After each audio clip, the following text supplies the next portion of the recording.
Well, I think the housing market is officially cooked because according to the latest Redfin data, we now have set a record home price of $397,000. Few people are talking about this, but home prices nationally, the median home price really hasn't dropped below last year at all this year. It's still going up. And again, according to the latest Redfin data I'm looking at right now, $397,000. And there's something else that's kind of shocking as well.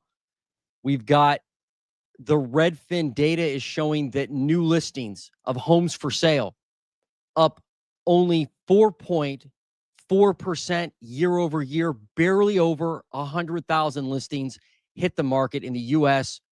in the last week. And that is low. I mean, we are struggling with listings. And today on the Housing Nerd, I'm going to share why I think that's occurring. I'm also going to share the latest Redfin data with you. This is a sneak preview because the Redfin article hasn't even been released this week, but I had to get this live done today. I've got some other things happening. So welcome to the Housing Nerd channel. I think you're going to enjoy this episode. This is a live, obviously. So let me know what market you live in, what market you'd like me to analyze in some of this data. Just completely split markets. Some markets are going up in price. Nationally, we still haven't come down from last year. And in some areas, new listings are rising a lot more than 4.4%. Some areas, inventory is exploding. In other areas, it's not. So let's get to it. And so we have no article today to review. And so what I'm going to start with here is just the Redfin data, like the overall national data. Then we're going to look at some Zillow pricing info. We're going to look at some Realtor.com inventory info, kind of a different live today for the weekly review. But in any case, this is the new listings. And again, look at this, 4.4% year over year, barely up. By the way, using a new mic today, so let me know if my audio is okay. And obviously comment because I want to know what's happening in your housing market. All right. So new listings only up 4.4%. That's just, I can't say it enough. It's crazy. Like right now, you would think inventory would be skyrocketing, right? And a lot of people, like I just heard someone on YouTube tell me that like inventory is exploding everywhere. Like our inventory is flooding the market. There's tons of distressed selling. Well, if there was tons of distressed selling, you would see a lot more new listings. You wouldn't see inventory just kind of stagnate. And let me show you this. Look at this part. This is even crazier. Look at this, active listings. Look at active listings in of homes for sale in all metros for Redfin. Up 15% if I'm being generous and rounding up. Only a 15% year over year. And it's not going straight up. So then you go to the median sale price and look at this. $397,000. Up 1% year over year. And we're going to get to that price trend in a minute because the price growth is definitely decelerating. It's definitely coming down. But, I mean, the record I can see is $396,000. But now we're at $397,000. So we hit an all-time record high in home prices. Who would have thought, right? So, anyway, that's why you're here. You want to know more about the housing market.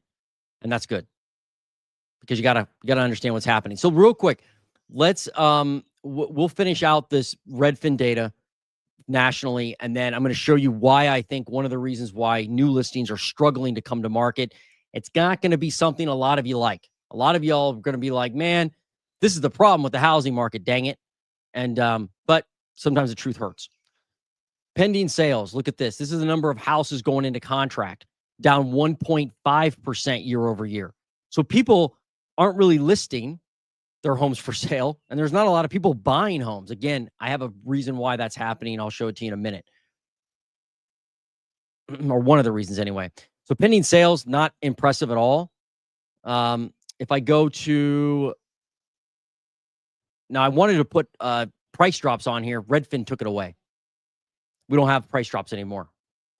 And I actually emailed back and forth with them, and they said that the data was, it changed too much. So they're hoping to come up with a better way to capture price drops. but they've removed it. So I can't even show it to you, even if I wanted to. Let me look at this. Average sale to list price ratio. How much are homes selling for compared to the list price? So right now, homes are selling right around 99% of the list price. That tells me that sellers, generally speaking, are getting what they're asking for homes at the final price, not the initial list price, just the final price. But again, so we know prices are up. We know new listings are not accelerating, not a lot of distress in the market yet. Otherwise, you would see a lot more new listings hit the market. Active listings are kind of sputtering. That's interesting. I wonder what happens with months of supply. I wonder how that's trending.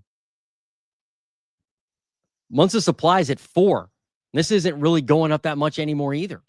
So this whole like thing of there's a mountain of inventory hitting the market. Well, there's a lot more inventory in a lot of areas, but it's not like it's caving the market yet. It's just not. I know a lot of people don't want to hear that, but it's not nationally anyway, and in many areas. But there are some areas where you got a lot more inventory and prices are falling. We'll look at those today as well. But let me get to this article here because this is juicy. This came out yesterday, but I've been with some folks from out of town, so I didn't get a chance to see this article yet. And this is not their weekly update, but I'm really curious what you think about it. I was going to do a separate video on it, but I was like, you know what? Nah, I want to cover this now because I've got too many other videos in the hopper. This says 1 in 3 baby boomers say they'll never sell their home. 1 in 3. This is a major reason why new listings are so low. And it's also, in my opinion, a major reason why, and much to the chagrin, like a lot of crash bros, a lot of housing bears, look at the inventory number and they think the inventory has gone up, we'll call it 15% year over year. And because of that, there should be major price problems. The problem is they're not looking at what type of inventory that is. And I wish somebody like Melody Wright would actually break this down because I'm sure she has the data she uses Redfin data, but I'm sure she has data that would help us understand more about what's happening here because it's the smaller homes, folks. The smaller homes, the affordable homes, maybe homes that boomers have owned for years and years don't want to give up. And because of that, good affordable inventory is not on the street for the most part. I talk to agents, realtors all over the country, and that's what they tell me. I talk to buyers and sellers all over the country. They tell me good affordable inventory, very hard to find. Very, very hard to find. Overpriced luxury homes, plenty of those. Overpriced homes that need some work, plenty of those. But if you're looking for like an awesome house to move into today, and it's affordable, those are not like just sitting on the street. But you tell me what you see. But I wish someone like a housing bear who has a lot of clout, like Melody, and I'd love to have her on my channel. I wish she would break down not what has sold, but what is available on the market. Because what I suspect is that there are just not a lot of affordable homes. So look at this. 1 in 3 baby boomers say they'll never sell their homes. An additional 30% of baby boomers who own their homes say they'll hold on to it for at least a decade. 1/3, 33.5% of baby boomers who own their homes say they'll never sell, according to a recent Redfin Commission survey. Another 30% say they'll sell their home at some point, but not within the next decade. Older people are even less likely to sell, with nearly half, 44.6% of the silent generation members, never planning to sell. Younger homeowners are more likely to eventually part ways with their house. 25% of Gen Xers and 21% of millennials, Gen Zers, say they'll never sell. 21% of Gen X, huh? I'm Gen X. Will I ever sell my home? Probably not. Like, I don't know. I don't see me ever selling it. I think I'll just rent it out if I have to move and can't take care of it anymore. I don't think I'll ever sell it. If my kid minds his P's and Q's, maybe he'll have a chance to get his mitts on it at some point, but maybe not. Maybe when he's like 30 years old, I'll be like, nah, you can't have my home, bro. Never know. So this breaks it down. I think this is pretty interesting. Again, this ties back. The reason why we're reviewing this right now is this ties back to the dearth of new listings. These people are not selling. They're just not. Share of U.S. homeowners by generation who would consider selling their current home within the specified time frame. Silent generation, dark blue. Boomer, dark blue. I guess Gen X, not as dark, and millennial, lighter. So that's a weird way to say it, right? But yeah, look at this. Within the next 3 years, only 6% silent generation, 7% of boomers, Gen X, 8%, millennial, 17%. Makes sense. People that'll never sell their home. Look at that. Silent generation, 45%, boomers, 34%, Gen X, 25%, and millennial, 21%.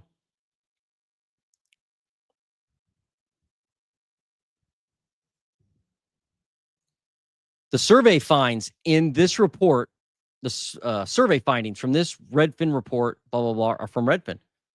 Fielded to roughly 4,000 U.S. residents, this report focuses on homeowners who answered a question about when they are likely to sell their home. 170 members of the silent generation, 718 baby boomers, 434 Gen Xers, and 382 millennials did the survey, I guess. The second section of the report focuses on homeowners who answered a question about why they're not willing to sell. Pretty interesting.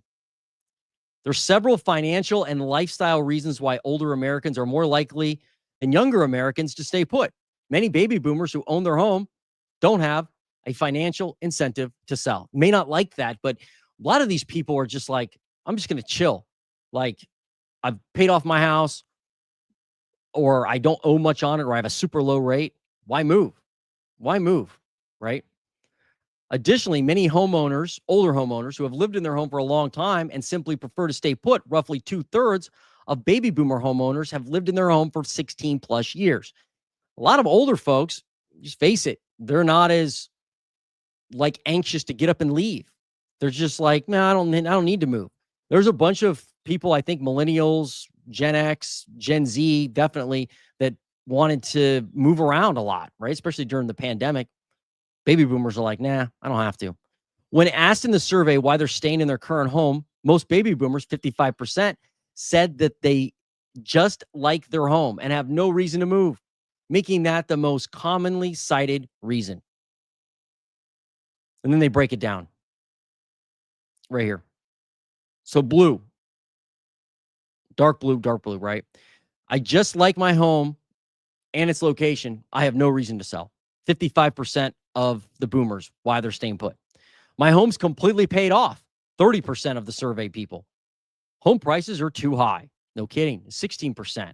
I don't want to give up my low mortgage rate. That's only 8%. So this whole lock-in effect thing goes way beyond just a low rate. It has to do with the fact that they like their house. Who would have thunk it, right? And a lot of these boomers don't have huge houses. Like, I know boomers who have like 2,000 square foot homes, 1,500 square foot homes. They're not going anywhere. And it has nothing to do with a rate. They just like their home. They're like, I'm comfortable here. I'm here. Oh, I'm sorry. have recently renovated, upgraded my home, 7%. I'm holding on to this home so my kids and family can move in, 7%. I don't want to pay high homeowners association fees, 4%. Insurance on the home, only 2%. Concerns about job security, that's not a concern, 1%. I've given money to children or another family member for their home, so I can't afford to move. That's only 1%. So it doesn't sound like there's a whole lot of distress in this survey. It sounds like most of the reason why they're not moving is because they're choosing not to move, not forced selling. No silver tsunami. I mean, eventually these people will pass away, but unless they have no one to give their home to, I would say they're probably still not going to sell. Like, I talked to a lot of baby boomers who were like, you know what? Not selling. I'm going to give it to my kid. Okay. Or my church. A lot of people are like, I'm going to donate my home. I'm not just going to put it on the market for somebody to have. So curious what you think about this one. I thought it was good timing from Redfin to show me this article. But let me just check some comments here. Happy Thursday. What's up, John Doe? Happy Thursday to you. Is that a tiny house you live in? Is that what that is? I can't tell from the screen. Maybe a big house. I can't tell from the little screen. Howdy from Houston, Texas. What's up, Pirate Justin? Oh, I want to sell, but don't want to miss out on more gains. I want to sell, but don't want to miss out on more gains. Well, I mean, I guess it depends on what you're doing next, right? But I understand what you're saying. Audio good. Thank you. Good morning from Lakeland, Florida. How you doing, Kevin? Appreciate you joining us. Aledo, Texas Twins. Good morning. Any chance you know a site with a list of owner builder loans? Owner builder loans. We just moved to Texas and want to look at all options. Owner builder loans. I don't know what that means. Owner. You mean like builder financing? I don't. Sorry. Like, well, you could use New Home Source. NewHomeSource.com has a lot of like, it's like a Zillow for builders kind of. It's not amazing. It's full of ads. You're going to get spammed like crazy if you sign up for anything, but you can just unsubscribe. So I've used that one before, if that's what you mean. Good morning. Hi there. Do you expect the softening in Nashville to spread to Greenville, Jonesboro, and Tri-City areas of Tennessee? Let's look at Tennessee in a minute. I'll get to that one. So I'll save you, and we'll get to that. Hey, Jason, what's up, man? You do a fantastic job. Data keep coming. Also, if you look at any specific markets, could you please look at Berkly County, West Virginia? Yeah, let me try to get to that one. I'll star it. You used to mock Melody Wright. You don't deserve her fan base attention. That's awesome. I mean, I love Melody to death. Like, well, I don't know her personally, so maybe I don't love her, but I do respect a lot of what she says with mortgages. What I don't respect is like her, like, deep hatred for like real estate. It's like a mixed bag. I know she was scorned a lot during the GFC, but like she has this like notion that, and she just wants the housing market to crash so bad. And then what? I'm like, well, then what? All these people that don't have houses and got kicked out and foreclosed on, that's what you want? But I really respect her mortgage data and her mortgage takes. Like that information, she's pointing me in directions I never thought I would go. So I really respect her for that. But yeah, you got a kid with people, right? You have to give them some tough love. But thanks for the comment, Grover. Jane Weaver, there'll be no significant home price value drop without significant employment and stock market loss, full stop. Large percentage of us still feel secure and wealthy. I agree with that. I mean, look at that survey I just went over with baby boomers. I mean, these folks are not like, I got to sell or I'm doomed. They're not saying that. They're not at all. And I think if you go past the mainstream headlines, even the YouTube headlines, you would find if you knocked on doors down the street, there's a lot of mom and pops, much to the chagrin of others out there, that are like, you know what? I'm just chilling. I don't like my property taxes, for instance, but I'm not going to just get up and leave. So I agree. I think there has to be a lot more pain. I mean, the whole adjustable rate mortgage thing is not a factor now. And that was a big factor during the GFC. You had payments going up, doubling, not going up 200 a month, going up like 1,000, 2,000 a month. Don't you think it's coincidence that while boomers don't want to sell and we're in a housing shortage, insurers are raising insurance premiums or canceling people? Their premiums have forced sales. I think insurance companies are looking out for themselves.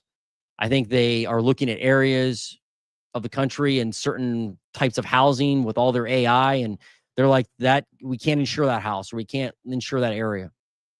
That's what I think is happening. I think they're just, and this is a fact. There are people, I see it all the time, that are excited about the free roof they got because of the hailstorm. They're like, I got a free roof on my house because it hailed. So I had a couple busted shingles. So now I have a free roof. And they're like jumping up and down. But that means that you and I are paying for that roof. It's not free. I think there's a lot of people that look at insurance like, hey, I scored one for the little guy. But in reality, you do that over and over again, and insurance companies are like, sorry, got to raise rates because there's a bunch of people who have $1,000 repair and they're going to get a whole new $20,000 roof. That does not help the situation. If they could get that out of the system, I think insurance rates would be a lot cheaper. Like if deductibles were all $5,000, so if it's under $5,000, you pay for it. Over $5,000, you don't pay for it. I think insurance rates would be a lot cheaper. For some owners and landlords who cannot sustain the increased cost. Yeah, there's going to be forced selling. There always is. I don't disagree with that. But I think the survey that most boomers are like, I'm not going to move unless I absolutely have to, tells you that they're not. And only 1% was because of insurance. So I just don't think there's a lot of distress there. More BS. Crow Dog. What's up, Crow Dog? Yeah, I mean, I'm sure a lot of people will think that. Yeah, this article will not make a lot of people happy. That's for sure. What else? The opposite of FOMO, right? Yeah, boomers do not have FOMO. They're like, I don't have to miss out. I'm good. Yes, in Silicon Valley, they sneeze $500 bills. We feel it, watch out, insurance is awful. That will force some out of the property, won't perform, rent required. I don't know what that means. Kind of. Oh, the state of Washington went all in on rent control. Yeah, they did. A lot of people think that's a great thing. Like, hey, if you control rents, you'll finally conquer the evil landlords and investors out there. However, the problem is what I've read is that rent control, and I don't live in a rent control state, that it doesn't help at the end of the day for a variety of reasons. We don't have to get into that now, but I don't know. I don't know if rent control would, I don't know that it would help. Opportunists. You mean boomers? I don't know. I don't think they planned any of that. I think they just bought a house like 30 years ago and were like, this is my house. I'm going to live in it. Like if you flash forward 30 years from what you're doing now or what I'm doing, I don't know what's going to happen. I'm just kind of playing the cards I'm dealt. I'm having selling FOMO. Oh, I see. Yeah. I understand that. You don't want to miss out on the profit now, but you don't want it to drop either, right? That's just like selling stocks. You just got to pick your target and go, all right, I'm ready to go. Like, are you going to time the top of the market? No, you're not. It's like when you buy that TV or the car or whatever you're buying, and then you see it again advertised for $100 cheaper. You're like, dang it. Gary's metal detecting. That's neat. I can't get a home outside of a flood zone. Zone X is fluid definition in Florida. Zone X is a fluid. I can't get a home. I don't know. Talking about the roof versus insurance. Yeah, I mean, sometimes it's really hard to find homes in non-flood areas. 66% of sellers are boomers. Where did you see that info? I don't have that data. I'd like to have it, though. Huh.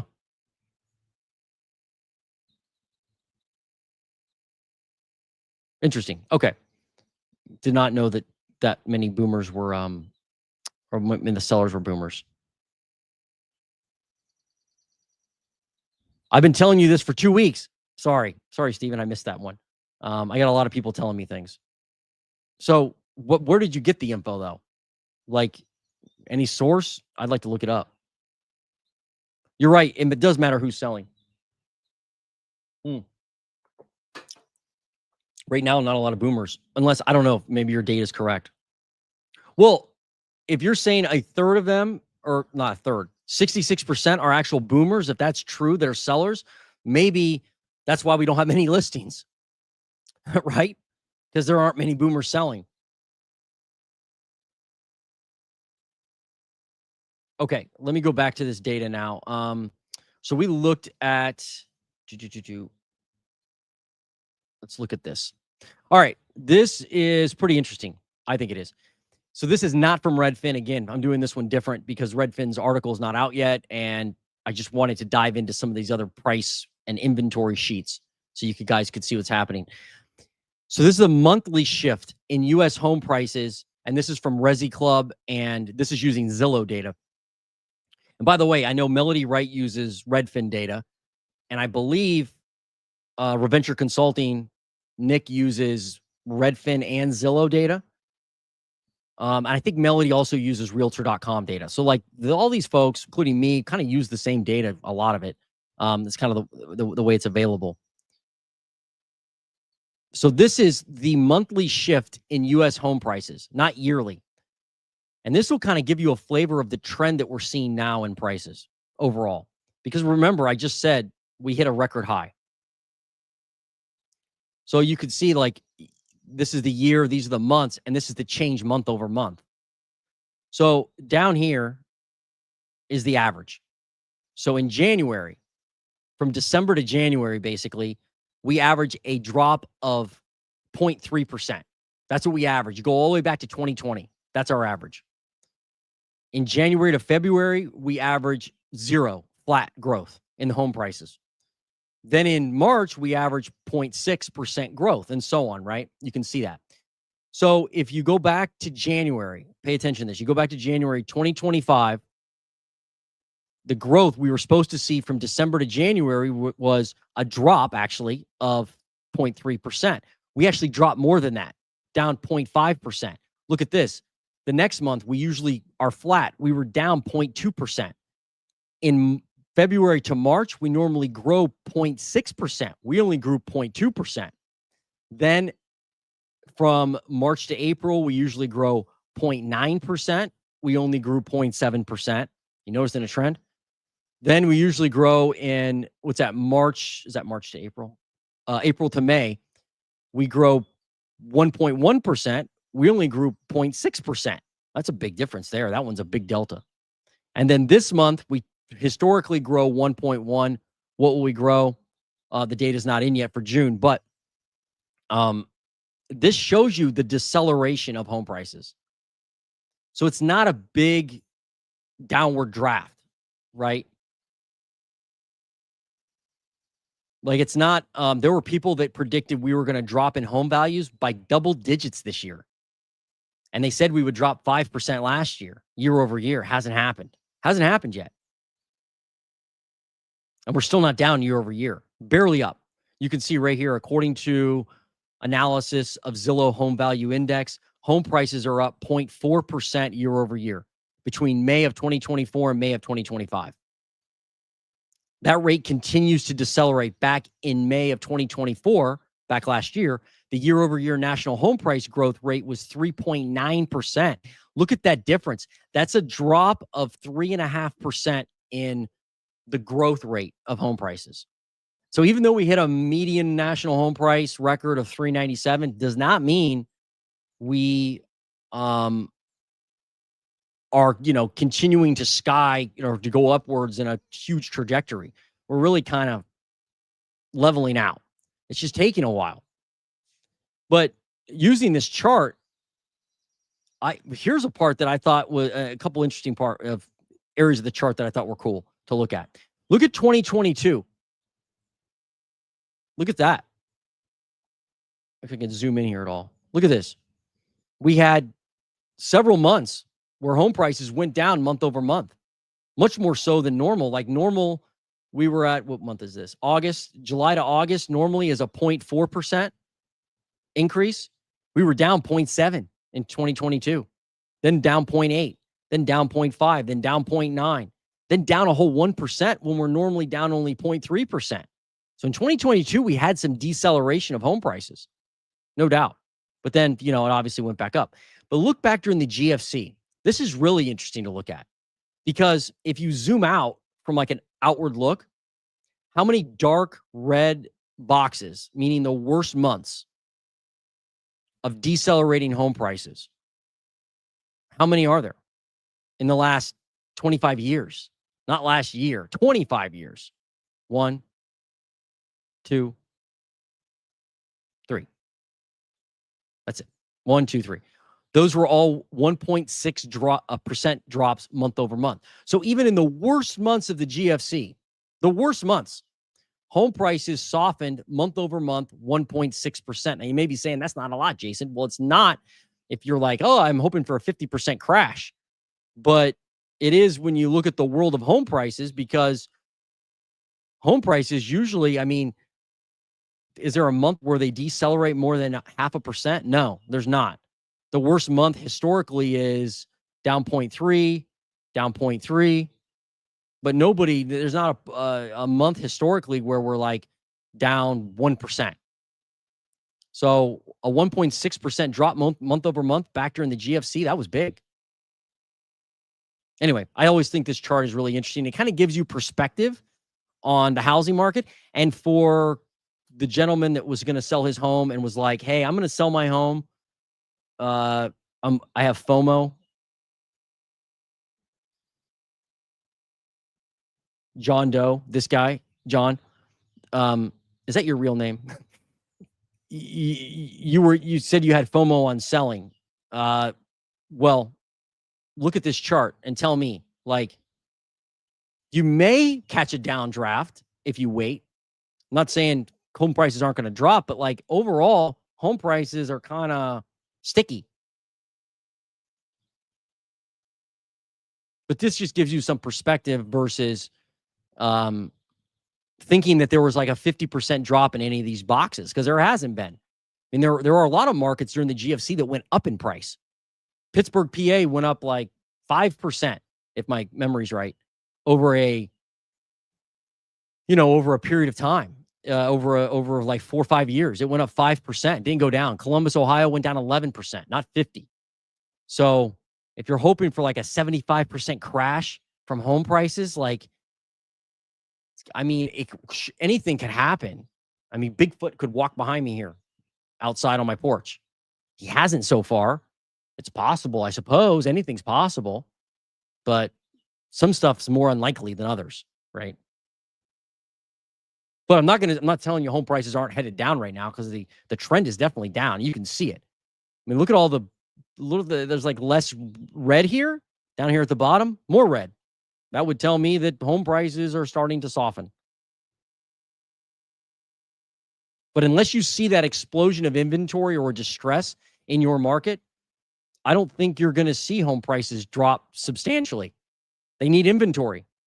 You just have to have it. All right. So speaking of inventory, let's do this next.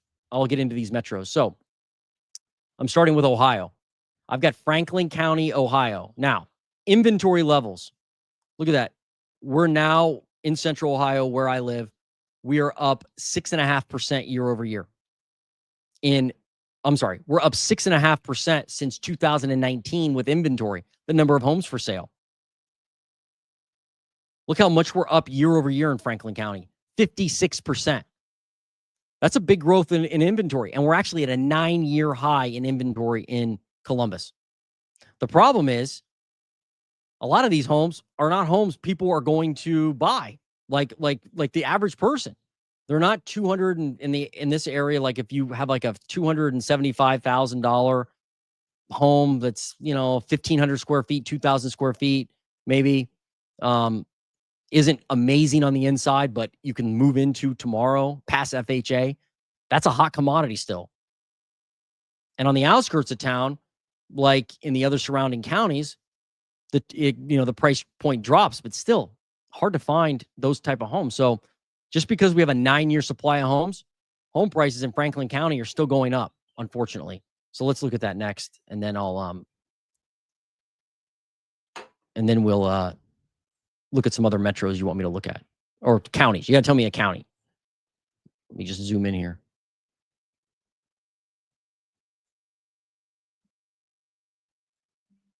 So this is pricing. So 1-year change in home prices here in Franklin County, 1.5% up. Similar to the national trend, right? Decelerating. Look at the 6-year change in prices, 59.2%. 59%.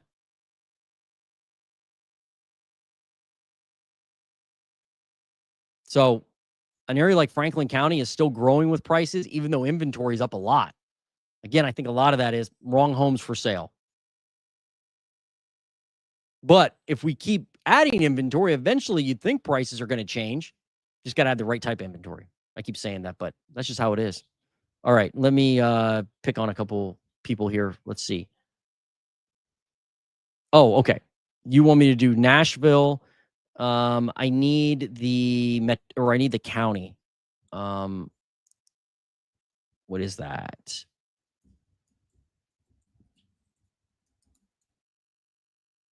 Davidson County, right? Is that right? Davidson County. So let's look at prices first.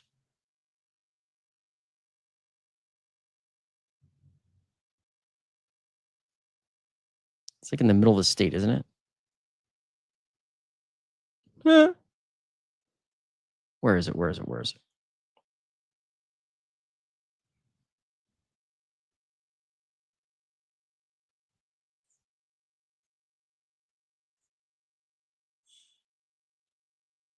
it? Sorry, guys. Oh, there it is. Okay. It's not in the middle of the state. All right. Davidson County, that's Nashville. Look at this, down 0.7% year over year. 1 year change down 0.7%. So it looks like home prices there are starting to decelerate. Let's look at, definitely decelerating. Let's look at inventory.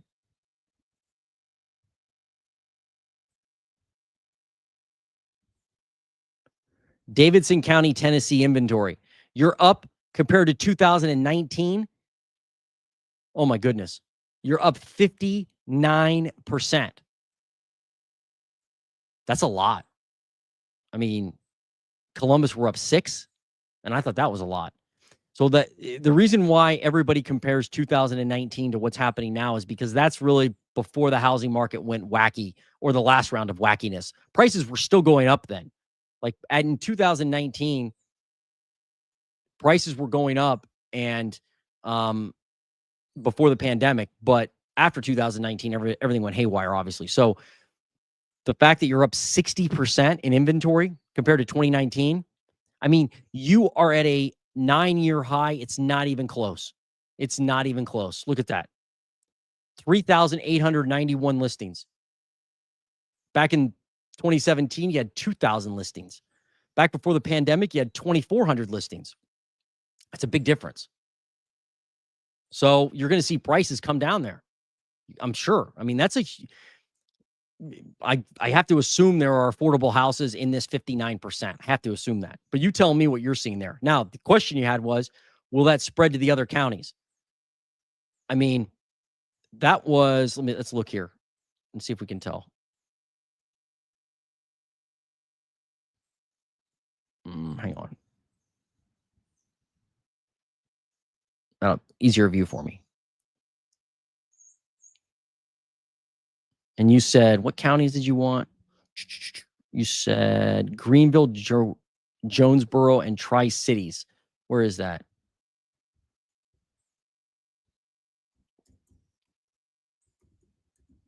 Greensboro, North Tennessee County. Guilford County. Right? That's what you're after there. Guilford County.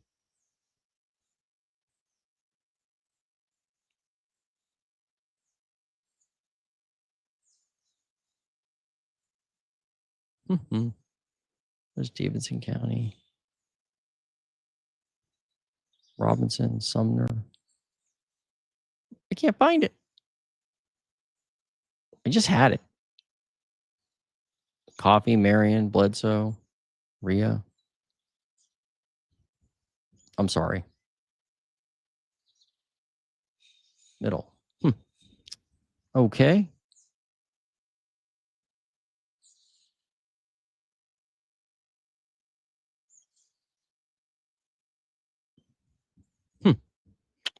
I'm striking out here. Oh, it's not Guilford County, is it?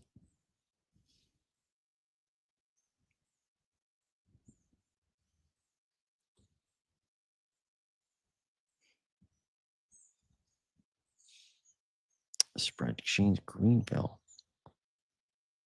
Jonesboro. I don't think I have it on here.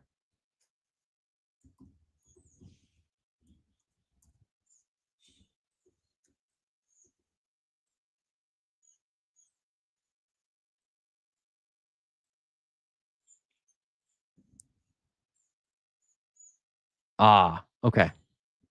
My fault. Sorry about that. Washington County. That's what we're after, right? I swear I've done this before.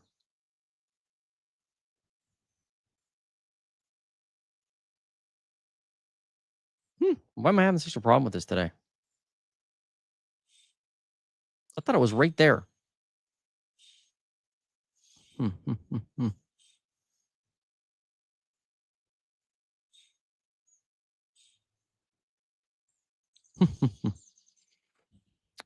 Well, let me try this then.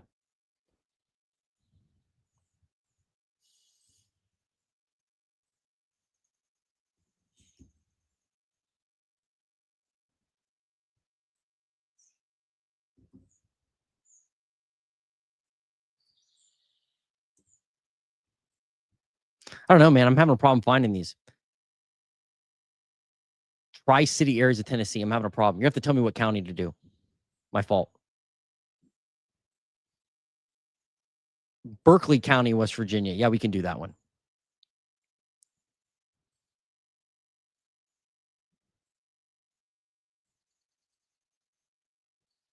That's like right here, right? People are like, oh no, you're looking at this map again. It's going to take you forever.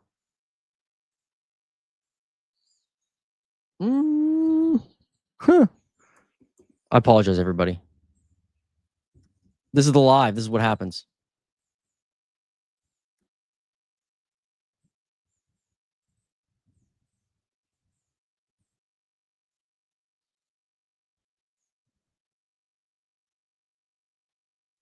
Washington, D.C. All right.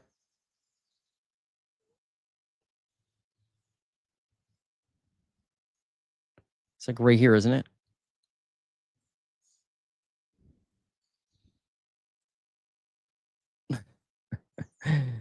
Oh my gosh.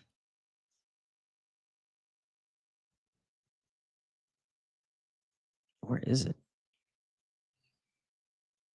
Berkly County.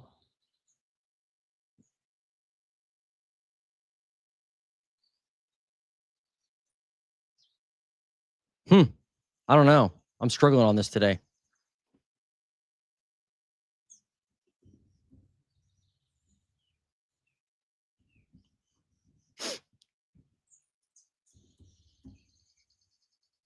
Normally, I'm pretty fast on the map. Well, let's look at this because I can't find it on the map. I guess I'm just slow today. All right, let's look at Berkly County, West Virginia.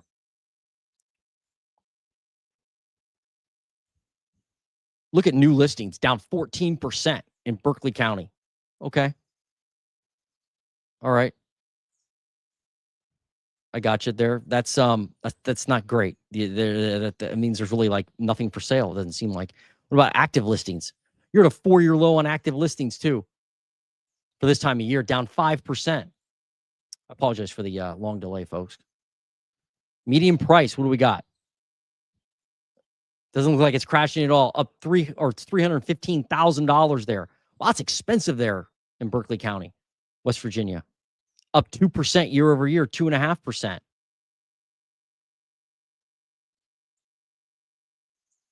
Wow. I would say there you just don't have enough inventory. I mean, you really don't. Like, look at the active inventory is not at a 4-year high. It's down year over year, which is really odd. Most areas are up year over year. We just looked at Nashville. It was up, what? It's up a ton, up 60%, right? Year over year. No, since 2019, it was up 60%. So not to, the fact that you're actually down in active listings is odd. See, there are some areas where home prices show no sign of crashing. There's no inventory. I hope that helped. Yeah, you must not be seeing anything on the street. I'd like to know.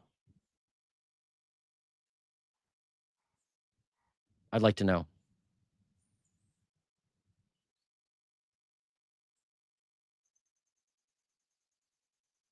Let me look back here.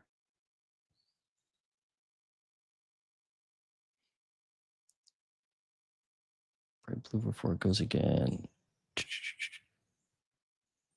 The whole show should focus on these. Got another one here. Gladwin County, Michigan. Is that where you are? All right. Where is that? I don't want to do this map thing again and embarrass myself.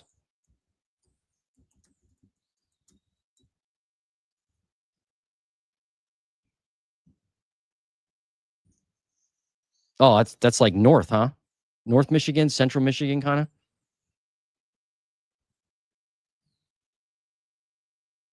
Yeah, I'll find it.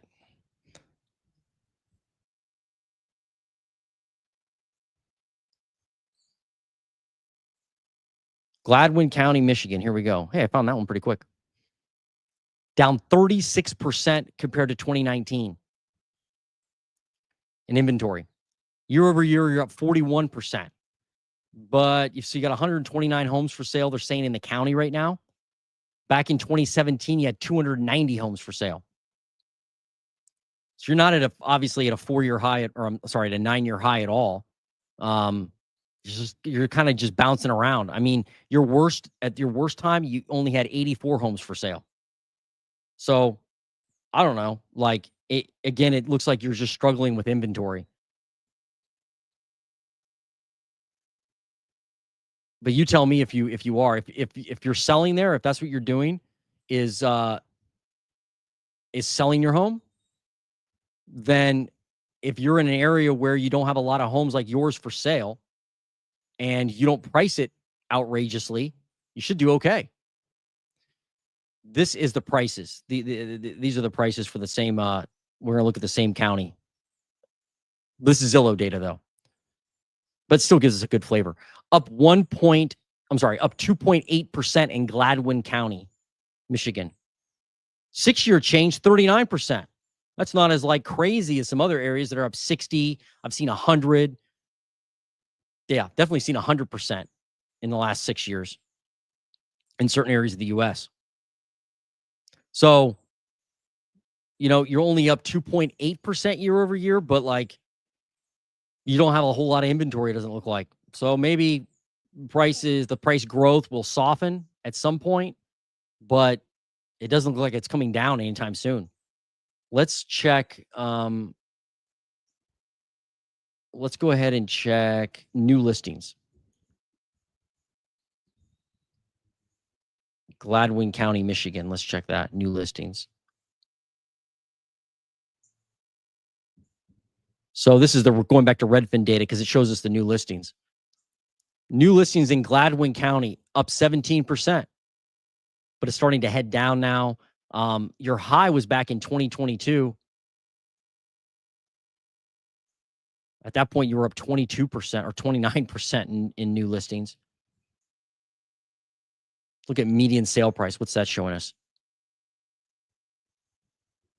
So in the last week, anyway, according to Redfin, because what they do is they actually they take the 4-week rolling average. That's how they get these figures. It says you're actually down 8%.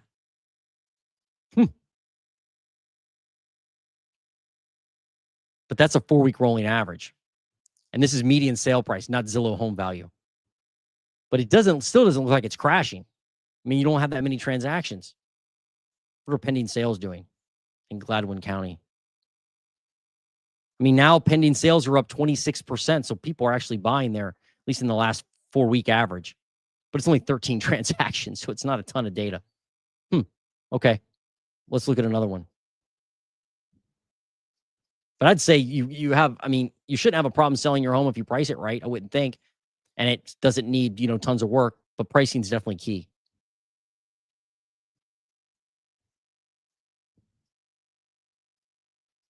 Blount County, Tennessee. I got to go back to Tennessee, huh?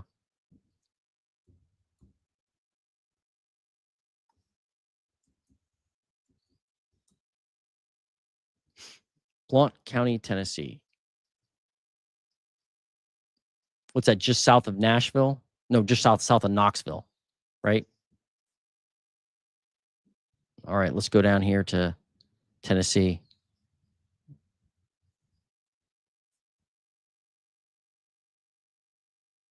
Hardin, Wayne, Lawrence, Giles.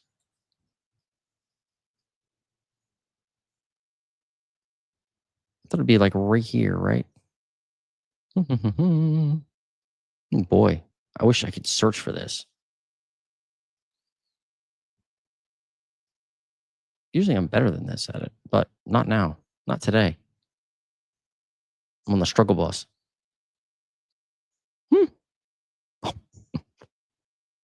That's hilarious. All right. I give up. Got to know when to fold them. I'll just go back to this one. Go back to our Redfin data.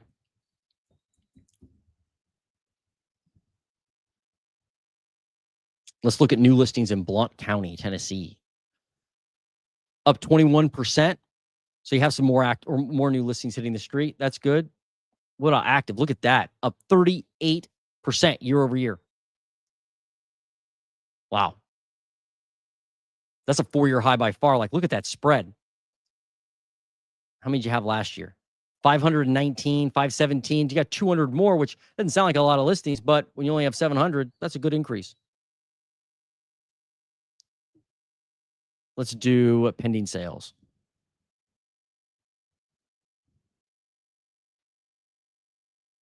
Wow. 6% up year over year. Nationally, we're down 1.5%. So you definitely have some more activity, more people buying, more people selling. What's up with pricing? Median sale price. Median sale price, $422,000.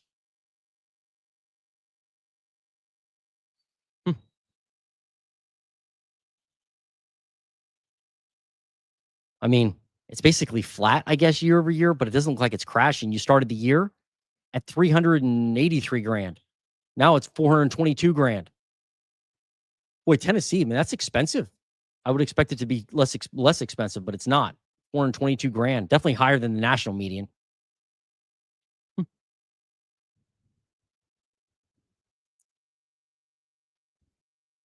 Why is Ohio, Indiana, Illinois, Wisconsin strong? Because they aren't building houses and everyone is moving back to the Midwest from the Sun Belt. The folks that never left have left housing. The folks that never left have left housing. I don't know what that means. But yeah, I mean, you're right. There isn't a ton of building here, new construction. People here think there's a lot of new construction, but there's not. There's not. I mean, there are a few developments, but they don't make much sense. Like I did a video on build to rent recently, and the area that I was in for build to rent, like to buy the same house that you could rent was exponentially more expensive. So yeah, I don't think there's a lot of building here for some reason. Maybe eventually. Lowndes County, Georgia. Is that how you say it? I'm not going to go back to that map and torture myself with that. So I'm just going to go here. Lowndes County, Georgia. Never been there, I don't think.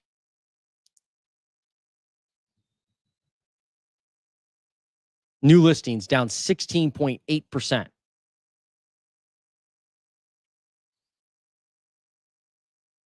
Man, that's nuts. Just the new listings are not like skyrocketing up. Look at active listings, down 12.18%.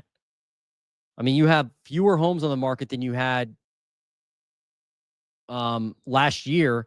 And in 2022, you definitely had more. 472. Now you got 357. By the way, look at this.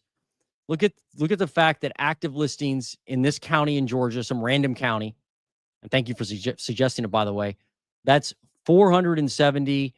That's a growth of 120 listings approximately compared to 2025. We're talking about 2022.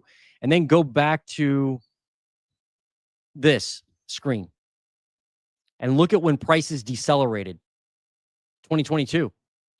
If you look at the inventory in your market, you will see probably in a lot of markets, not every market, but a lot of markets, you're going to see that the growth in home inventory in 2022 spurred price deceleration, price drops. It did. A lot of places hit their peak of prices in 2022. Let's see if they did too. They didn't here in Georgia, but in a lot of areas they did. And because of that, or the reason why, is because inventory rose so quickly in a lot of areas in 2022.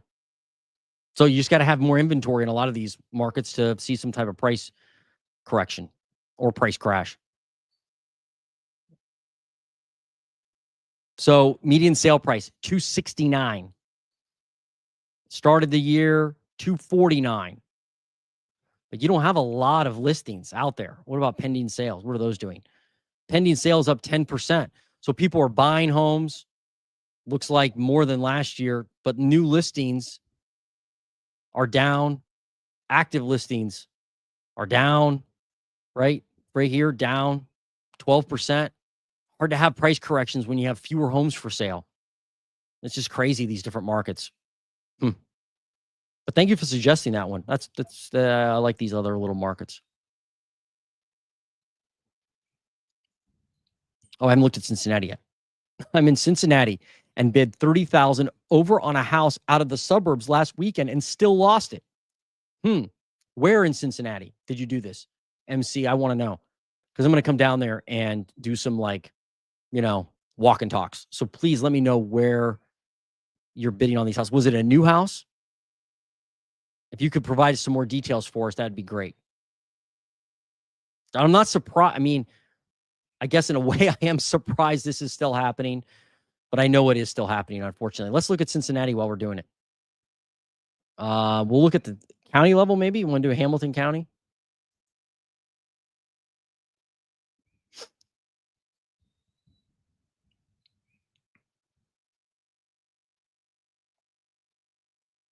Let's do the metro. That may give us a better look.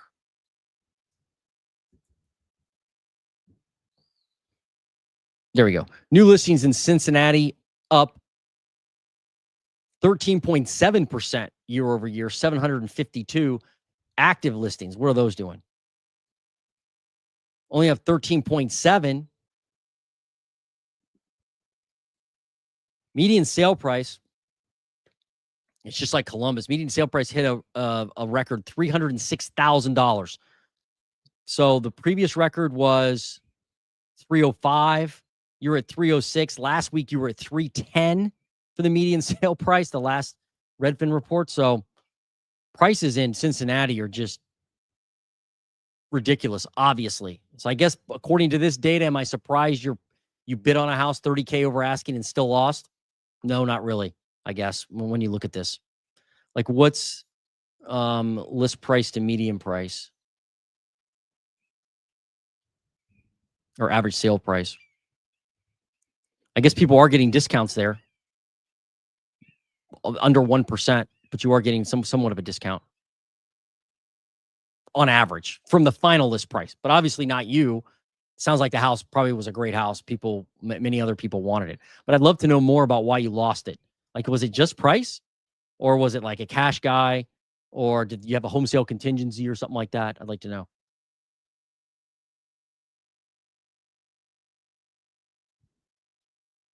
Look at Illinois. Yeah, I may do that.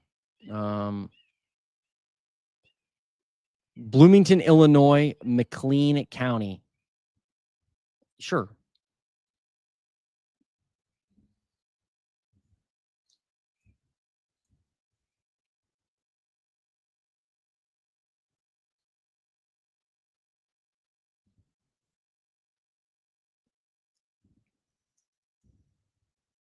Here we go. McLean County, Illinois. Active listings. Go to new listings real quick. Down 11% year over year. New listings in McLean County, Illinois. Fewer people listing their home for sale. Again, you're going to see, I'll say it again and again and again, eventually we'll start seeing it. I think as the market changes in the future, it may take a long time, but eventually you're going to see new listings continue to rise. And if they rise rapidly, probably because that's a sign that there's distress in the area. Like, people have to sell, not need to sell. I'm sorry, not want to sell. They need to sell. They're like, I got to sell or I'm ruined. But your new listings now down 11%. Active listings, what we got here? Down 6.5%. Goodness gracious.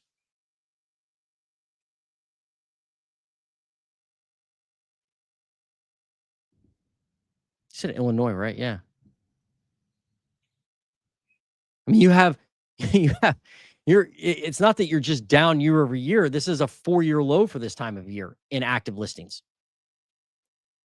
For that county, I'm not sure how you're going to, that's just, it's not good if you're looking for a home to buy. Not going to help. But look at pending sales, down 15%. So, like, The fact that your pending sales are so low and active listings are so low tells me that there must be a complete gap of listings. Has to be. Because otherwise, inventory would be going up when you have 15% fewer homes being sold this year, or even going into contract. What about median sale price? Yeah, look at this, $262,000. Maybe that's why there's not a lot of homes for sale, because as the median price, $262,000, maybe that's a good price. I mean, it's affordable, right? I mean, it's definitely affordable for the U.S. It feels like a lot of these areas that are in the Midwest, the prices continue to go up. Inventory continues to be a problem because the prices are still reasonable comparatively to the rest of the country. Is that true? I don't know where you are, but have to tell me what you're seeing on the street. But my goodness, that's not great. Sorry to see that.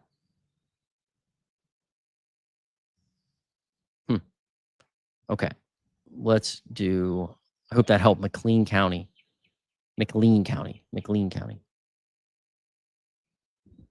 Hey, Stuntfish, good morning to you too. Oh, we got a realtor, sweet. Hi, I'm an agent in the Boston metro areas, and I've seen the housing market for single-family homes still holding strong. Multifams and mixed-use properties seem to be taking the bigger hit. Huh. Interesting info. Let's look at Boston. Are you when you say, thank you, by the way, for joining us, and definitely thank you for the intel. Are you saying that is it small multifamily, or is it all multifamily that you're seeing it? And mixed use, I understand that too. Commercial all over is taking a beating. And why hasn't that why hasn't that pain materialized yet? It's surprising that we haven't seen more pain with commercial properties, especially multifamily, in my opinion. Like when you look at any area of the U.S., you would think a lot of landlords that have commercial debt would be hurting, but you are seeing some distressed sales. But here in Columbus, I'm not seeing a lot at all. Like it doesn't seem like, and especially small multifamily, there's not a lot. Anyway, new listings. What's up in Boston with new listings? 7.4% up year over year. A little more stuff hitting the street. Look at active listings, though, up 20.25%, 4-year high by far in active listings. I don't doubt it. Pending sales, what do we got? 3.9%. So people are buying more and listing more. What about median sale price?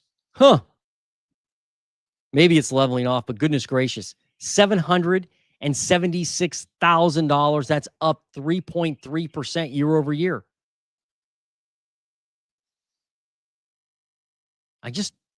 Well, speaking of Melody, right? She was just talking about Boston, and she said there's a bunch of distress there. I don't know. Maybe there is. You have to tell me that there's a bunch of distress. Doesn't sound like it in single family houses.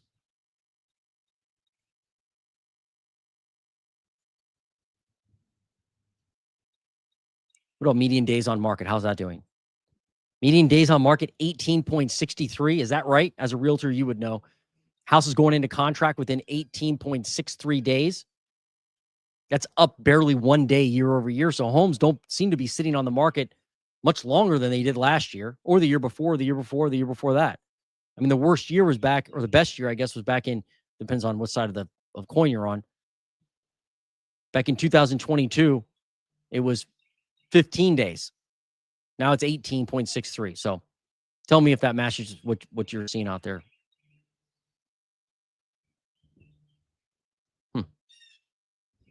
Boston is hopping. I've been looking in Plymouth and on the Cape. Okay. It would seem like it's going to continue to be strong there for affordable, not even affordable, just houses that somebody could buy comfortably, right? Or near comfortably. Seem like it would be very hard to find something like that for a long time.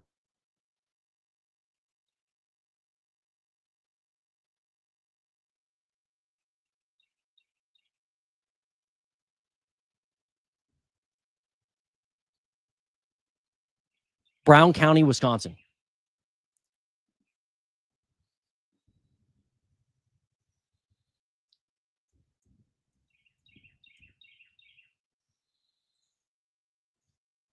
Brown County, Wisconsin.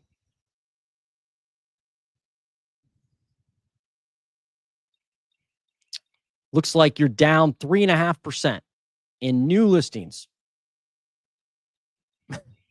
It's crazy. A lot of these areas are like dropping in new listings. Look at active listings, down 3.22% in Brown County, Wisconsin.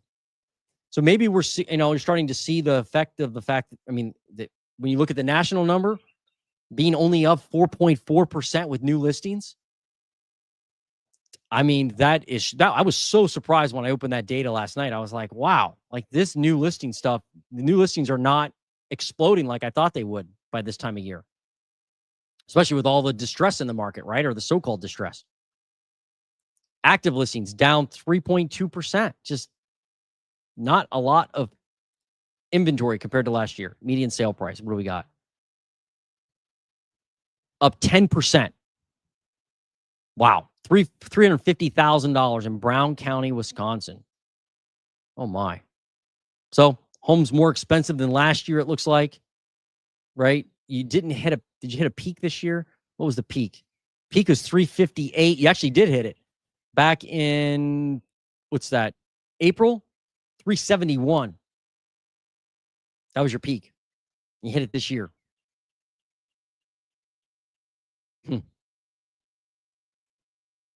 If you're looking for a home to buy, I got to think the inventory and the selection's not good there. I think if you're a seller, you're probably calling all the shots there for the most part, I would think. Tell me if you see it differently.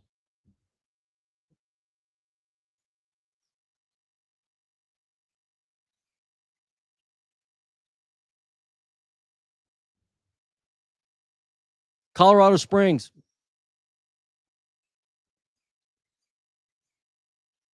I'll do it right now. But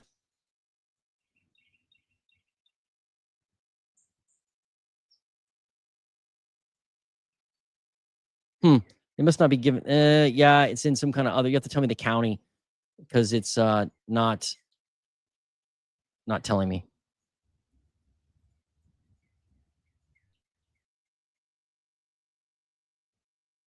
Oh, that's right, El Paso County. I do that one enough. I would think I would know. El Paso.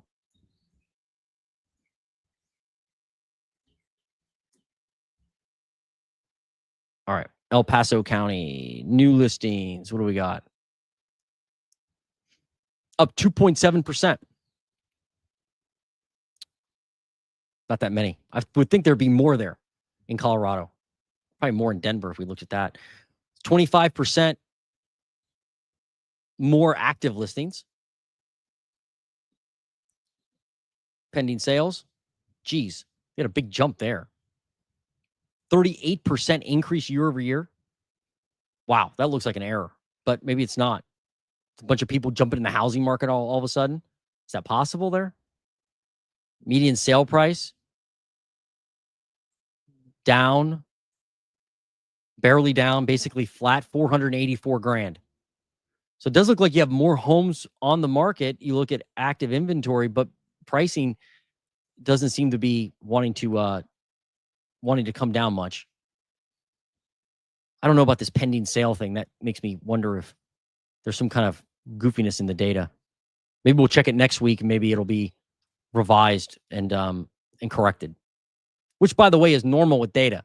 If you've ever worked around data before, you sometimes have to revise it when you're like, oh, well, especially with the MLS, because people make mistakes. They're humans, right? And so they'll put data in the MLS and go, oh, there was an error there. It didn't close on that date. It closed on this date. And then you have to request a change and they go back in and fix it. So revised data to me is like them correcting it. And if they correct it, that's okay. I'd rather be correct than not, than wrong.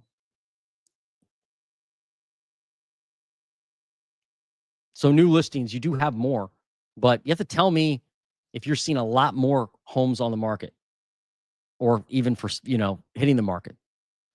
Stephanie, I'd like to know that. Stephanie. Did I say that right? Stephanie? It's not Stephanie. Stephanie. Okay. Right. Let me go back here for a second. Let me spend a little more time on this.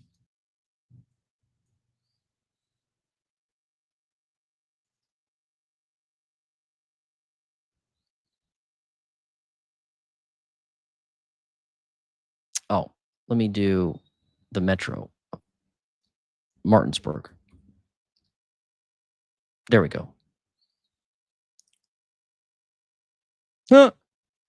Martinsburg.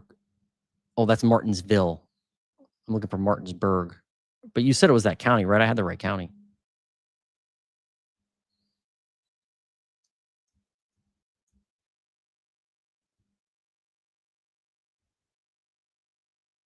Yeah, Berkly County, down 14% with new listings. I thought that there was, I thought Martinsburg would actually be a metro on here, but it's not. Active listings down 5%. Did you already do this one? $315,000 for the median sale price, probably because it's close to Washington, D.C., right? What other areas around there would be close to Washington, D.C.? Let me look at D.C.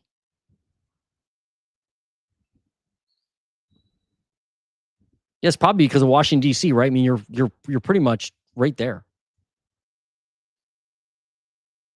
Within a couple hours, right? Yeah, look at new listings in D.C. Only up 0.8% in new listings. How's that possible? Yeah, active inventory is a lot higher, 20% up year over year. Okay. Median sale price. Wow, look at that. 612 grand. So I guess that's why Martinsburg is, you can go outside of the area, outside of DC. And Martinsburg's, it's that area of West Virginia. Virginia is nice. I think it's right on the border. But Washington, D.C., a couple hours away, 612 grand for median sale price. And it hasn't come down. It's still not down. Pending sales, though, look at that, down 6.8%. Jeez. Nobody buying, and there are people listing, right? Up 0.8%. I guess some people listing, not a ton. But yeah, I guess everybody thinks Washington, D.C. is going to crash. We'll see.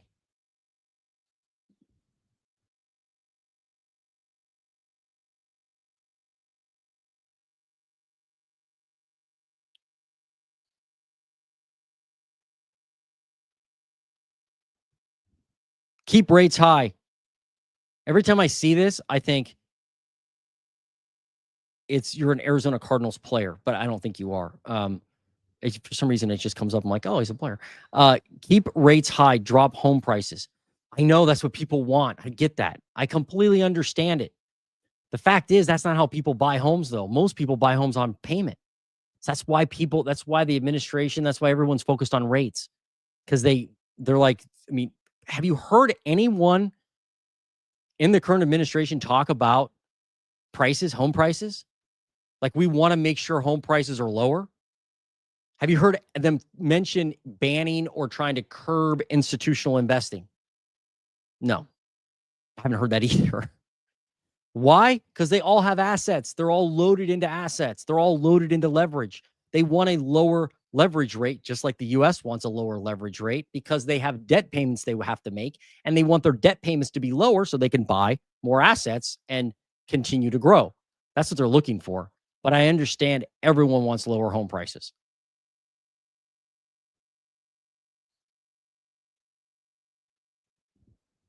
I completely get it. Camden County, New Jersey. By the way, I'm not saying you should buy on payment. I mean, some people buy on payment because it's out of strategy, like investors, but a lot of reasons to buy on price. But if you can't get the price you want, would you rather have lower rates? I don't know. Many would just rather have lower rates. New listings in Camden County, New Jersey, up 6.7%. You've got some growth there in new listings. Holy Toledo.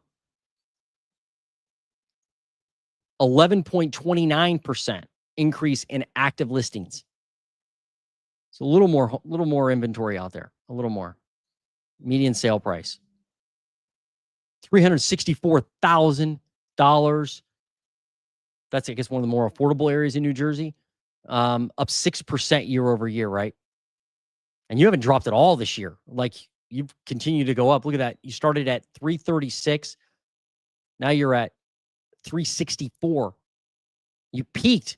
The peak was earlier this year at 375. Man, the Northeast is rough.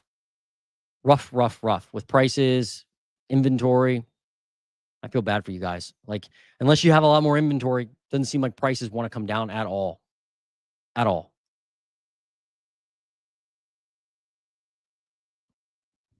Goodness gracious. But thanks for asking. Edwin, thank you so much. Uh-oh. When institutional investors dump housing, which they will never do in mass, there will always be a secondary landlord layer to pick them up.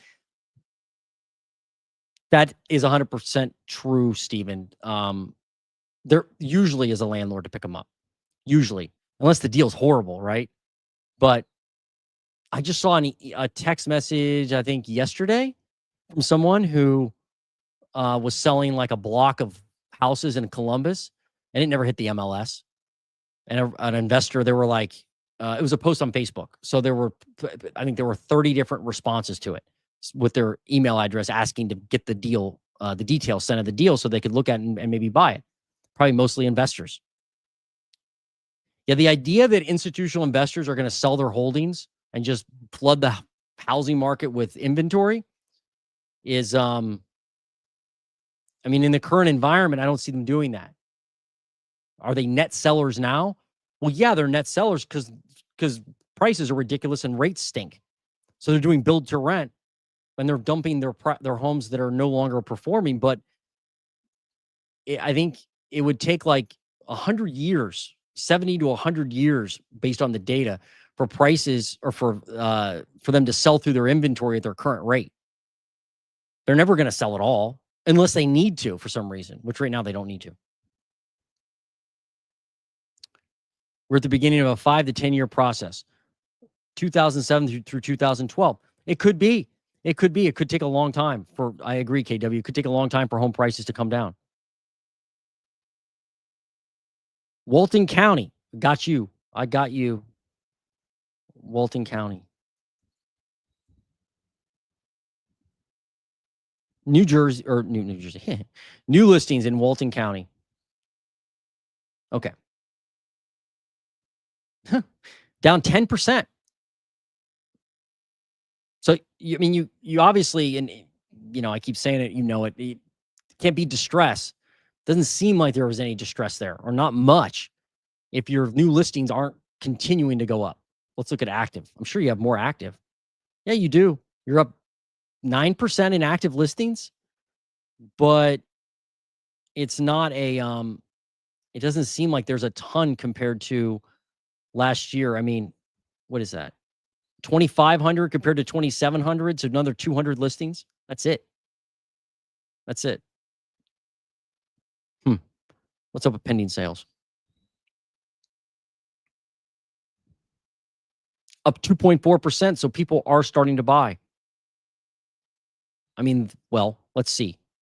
You were down in pending sales all year pretty much until this month, right? Up 2.4%. So it looks like that's trending up now. People actually purchasing homes there. Median sale price. Wow, look at this. Down 20%.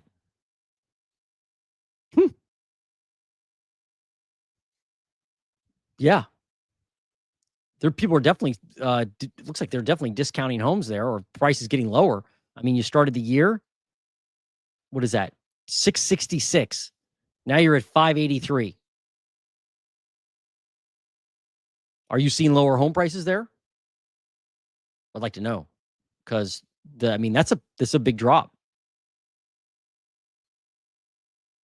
Let's look at average sale to list price ratio. See what that looks like. 96.5. 90, I guess you'd call it 97 if you want to round up. So you're basically getting 2.5%. No, what's that? 3.5% discount. I wonder if a lot of that's condos. I know that a good portion of listings in Florida are condos. So are condos finally being discounted to the point that they're selling? I don't know. I don't know. I don't have boots on the ground knowledge there, so you have to let me know. Walton County.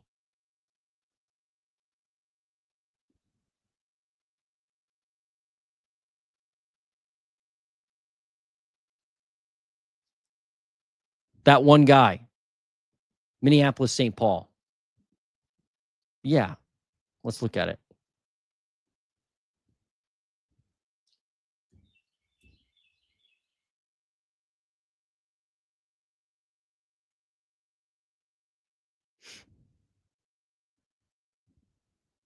So there's a metro look at Minneapolis, St. Paul. New listings up 4.9%. But look back in 2022, you were had 1,800, 1,900. What do you got now? 1,300. So back in 2022, you had a lot more inventory as far as new listings. Active inventory, what's that doing? Only a 4%, 4.2% year over year. I think it was Zillow that predicted that Minneapolis would drop more than Vegas in the next 12 months in home prices. I mean, is that true? Well, I don't know. It seemed like you need more inventory than this to cause some type of big crash, but we'll get the price here in a minute. Pending sales, what do you got? Down 2.1, so fewer people buying homes. You have a little bit growth. You have a little growth in new listings, but not a ton. And you have a small growth in active listings. Let's look at median sale price. Yeah, look at median sale price. Up 2% year over year, 400 grand. So I don't know why they would. I'm not sure what Zillow was thinking when they say, hey, home prices are going to drop more in Minneapolis than they will in Vegas, percentage-wise. That was a forecast, I think, from 2 months ago. Doesn't seem like that's happening.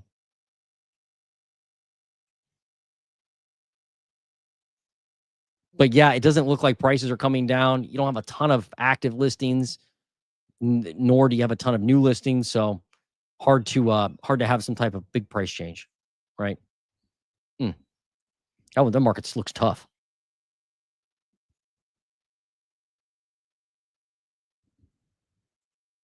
What tool is that you're using? If you're talking about right now, I'm using Redfin Data Center.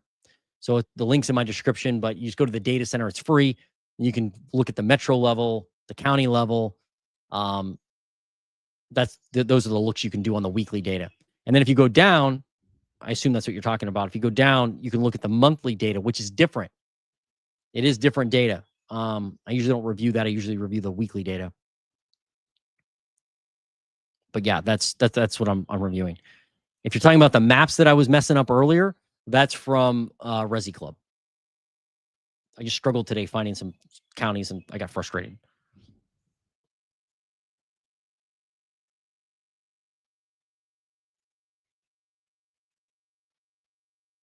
What's up, Dan in the dirt? How you doing?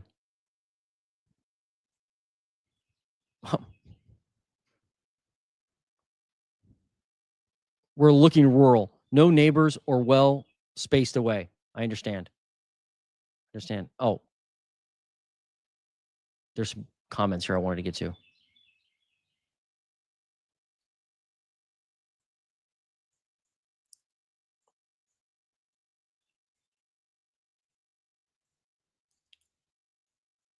I'm just trying to comb for people that want that have a market they want me to look at.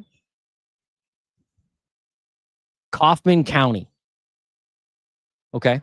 Where is that? I guess I don't have to know. I can just look here and find out. Like this. Kaufman County, Texas. Okay. I got you. New listings in Kaufman County. Down 16%. Goodness gracious. Call it it's 16%. Yeah. Active listings. What do we got? Up 9%. 1,577. It's a 4-year high.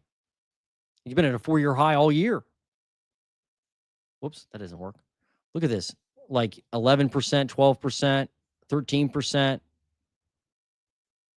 19%.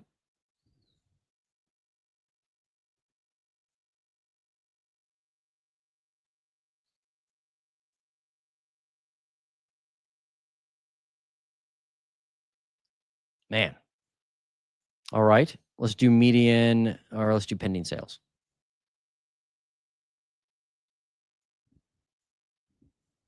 Pending sales, 96.25 pending sales. That's up 3.5%. And you had new listings down 16%. 89 new listings, pending sales, 96. So, like, this is an area where, and the pending doesn't mean sold, but this is an area where demand's definitely looks like it's outpacing supply now, because you've got 96 pending sales going, into contract, homes going into contract, and new listings, you had 89. So 96 minus 89, call it 7 homes that were lost from the market. That may be why you're starting to see active inventory start to decline. I mean, unfortunately, the spring rush of new listings could be over. It could be over. It could be like, all right, that's it. We're done for the spring.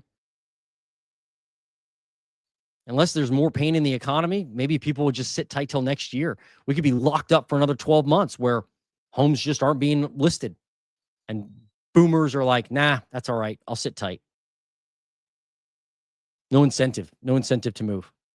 That whole move up buyer thing is gone for many reasons, right? We talked about earlier. Median sale price, what's that doing? Wow, down 8%, 303 grand. Now it's headed back up. You started at 332. Now you're at 303. So you've had a discount on the median sale price. I'm wondering if that's because inventory spiked big time. Yeah, look at that. Look at the new listings back early in the year. Look at what that does. I mean, you had a ton of new listings hit the market in Kaufman County. And if you look at active inventory, you can see it rise, right? As it should during the spring.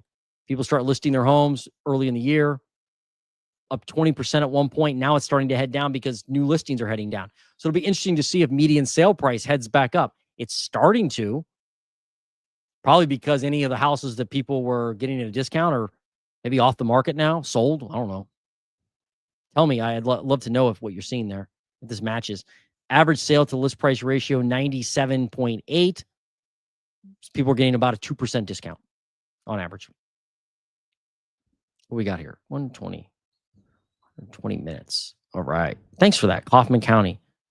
C. Valdez, thanks for joining us.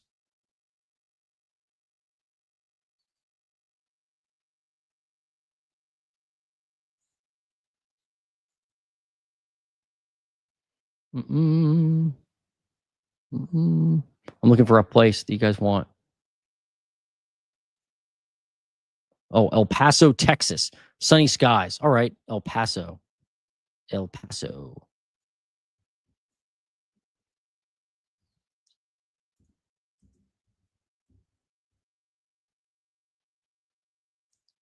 Let's look at new listings. Here you go. New listings, El Paso, Texas, up 16%. 267 pending sales. What do you got? 210, down 1.1. So you added what, 50 listings, 57 listings? You have to keep doing that, right? If you want prices to come down. They may have already come down. We'll find out in a minute.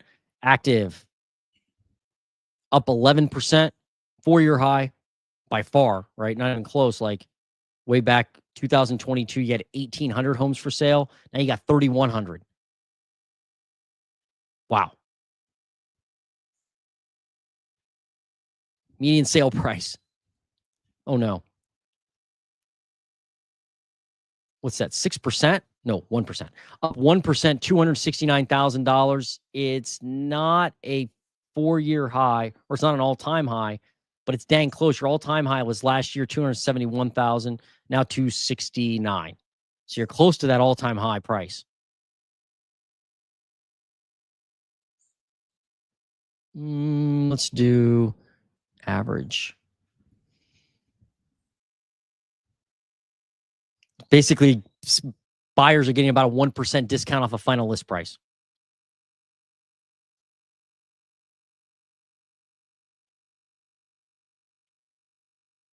But yeah, you obviously don't have enough good listings on the market to cause any type of price problem yet. Oh, that's new listing median price. My fault. Yeah, 269 still. You started the year, though. It has come down this year. You started the year at 273, so it is trending lower overall. But it's not like straight down. Maybe it is. A couple people referred to it earlier, just a slow grind downwards. Maybe that's what we're going to experience.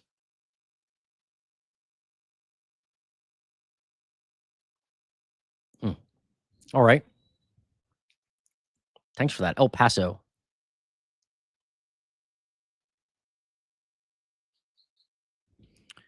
I've been keeping an eye on a place that I'm going to offer 13% below asking. Well, don't tell them what you're going to do on if it's still available when this credit bureau dispute finally resolves at the end of the month. Yeah, I know, Dan, you were dealing with that. So, well, good luck on that. Good luck. I hope you get it with the price you want. I do. Northampton County, Pennsylvania. I got some cool counties today we're looking at.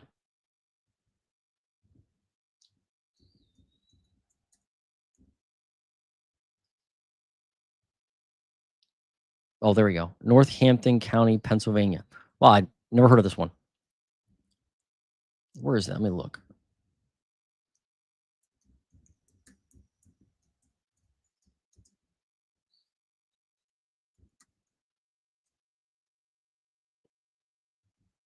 Oh, near Allentown, huh? Kind of outside of New York City. Is that right? New listings. What do we got? Up 11%, 82 new listings. What about pending sales? Pending sales, 79. So you are building just a couple homes as far as inventory goes, but not a ton. Assuming all those pending sales actually do, close. Active listings up 5.43%. That's it. Your spike happened back in 2022 when you had 541 homes for sale, or I guess at this time, 481 homes for sale. Now, 413 homes for sale. So still not at the 2022 levels. What about median sale price? $343,000. That's up 3% year over year. Your peak was last year at 373 last October.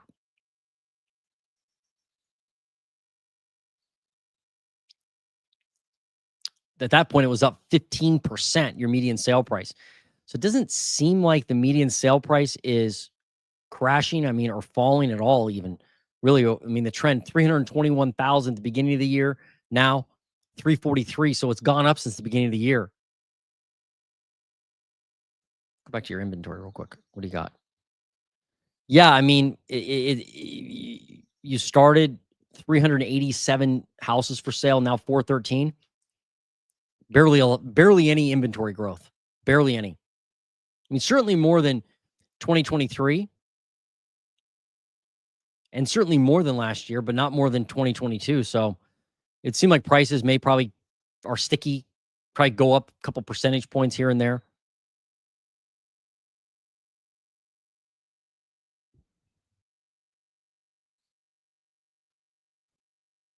Yeah, still $343,000. That's a 4-year high for right now, this time of year.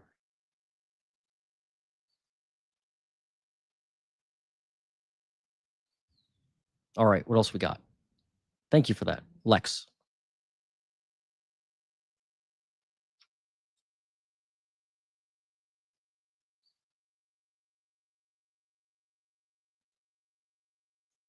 I'm scoping out a place that I'm trying to offer 20% off listing. Good for you. Is that enough? Should you offer 25 off listing? Off the list price? I'm just kidding. I don't know the deal, but that's good. I'm glad you're offering a lower price. Good for you. Kaufman County. I did that one.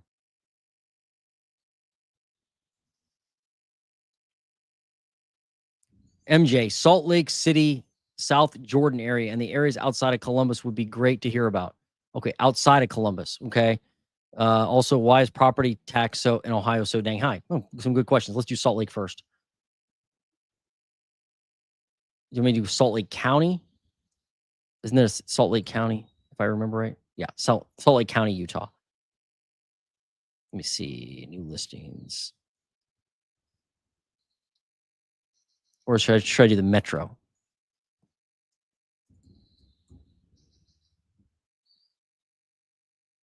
Let's do the metro of Salt Lake City. New listings in Salt Lake City, 379 new listings. Pending sales, what do we got? Down 4.3%, 333. So you added like what, 40, 46 listings to the market. Active inventory, what do you got? 24% increase year over year, 3,800 active listings.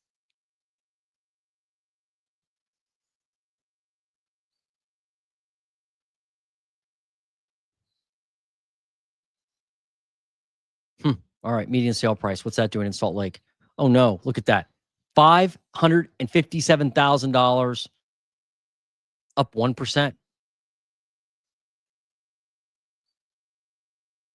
Up 1%. Goodness. I mean, it started right now. I mean, this year started up 7%, 528 grand. Now 557. The mountain states are incredibly expensive. I actually spoke to somebody last night, a realtor who is helping me with a with a referral out there in Montana, and not Utah, but Montana. But they basically said that the mountain states have like exploded in the number of tourists and the number of like, and just the interest level of moving out there. A lot of it has to do with TV shows like that show Yellowstone, which I've never watched, but they said that actually contributed to a lot of people wanting to move out there. Like they get calls all the time from people saying, I want to move to the mountain states. I'm in Texas. And she said the majority of folks moving there are from Texas. That's what she said. And I see it in the prices. The prices in the mountain states like Utah are just unhinged. And it just doesn't look like it's crashing at all. I mean, your new listing's barely up. Now it's headed down. Active inventory is up 24%. So you'd think there'd be some price change, but not enough inventory, I guess, to cause price problems there. For the average person, probably. Okay. Then you had another question. That was Salt Lake. You said, and areas outside of Columbus. Yeah. And so I have an Ohio only channel, by the way, where I just do Ohio stuff. And that's the Ohio Housing Nerd. So you should check that one out. And it's a brand new channel. I think I've got like 100 subscribers. But anyway, I wanted to do it because I got a lot of requests for just Ohio stuff. So I thought it would make sense. Let's do Licking County, which is just outside of Columbus, east of Columbus, where the Intel plant is. New listings in Licking County, Ohio. What do we got? 7.1% up year over year, a whopping 63. Pending sales, what do I have? Down 0.4, got 59, so adding a little more inventory. I know that active inventory, look at that, up 13%. We do have more homes on the market here. I know that. I see them all the time. I try to help people buy them or sell them or whatever, or I try to buy them. Median sale price, $331. We peaked here in Licking County at $357. That was up 18%. Now we're actually down. Can you believe that? Down. I can't believe it. Down 2% year over year, but it's just like most other areas. There's not, affordable inventory is scarce. Nothing. If you can find a house that's like $225,000, $250, and it's move-in ready, it's 3-bed, 1-bath, 3-bed, 2-bath, it's in a decent neighborhood, is not in a flood zone, you're going to sell it and sell it fast. You will. The ones that are sitting are overpriced, or obviously, or they need a bunch of work, or maybe in a flood zone or something to that nature. I mean, I listed a house few weeks ago in Licking County, and it was priced right over 200 grand, and we had multiple offers on the house. It went into contract in like 3 days or something. I barely had time to put the sign in the yard. And it's because it's in a good location, and it's rehabbed, and it's not huge, so the upkeep isn't massive, and it's it's just a 3-bed, 1-bath basic house.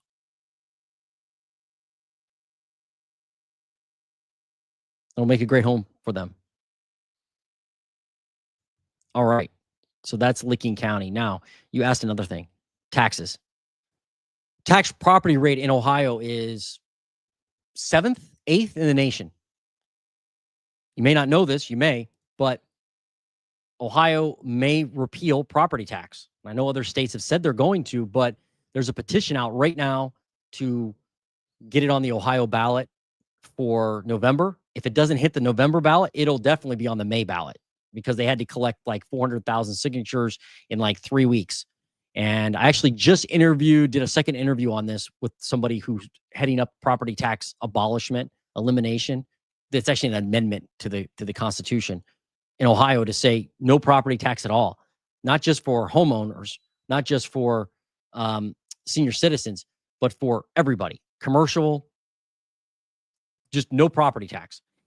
If it happens to hit the November ballot, it'll actually be in effect the first of the year, January 1st, 2026.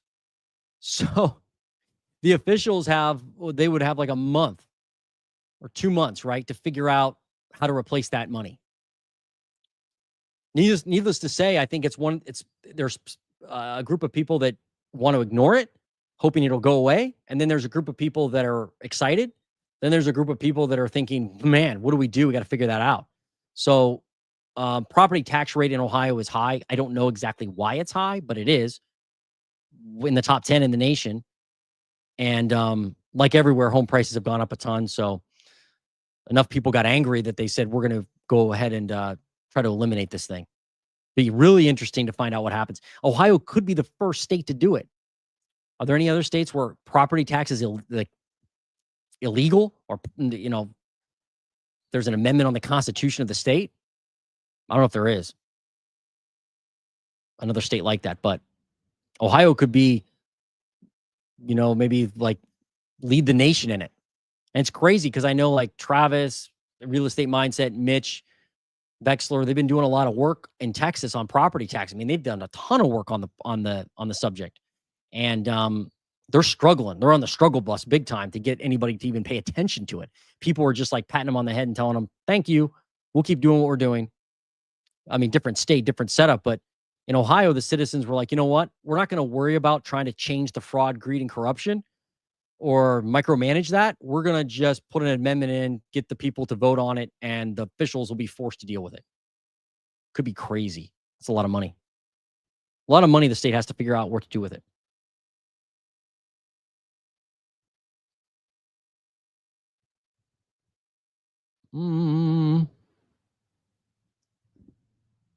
Agent Crypto, what's up? Man, you look pretty young to be trading crypto.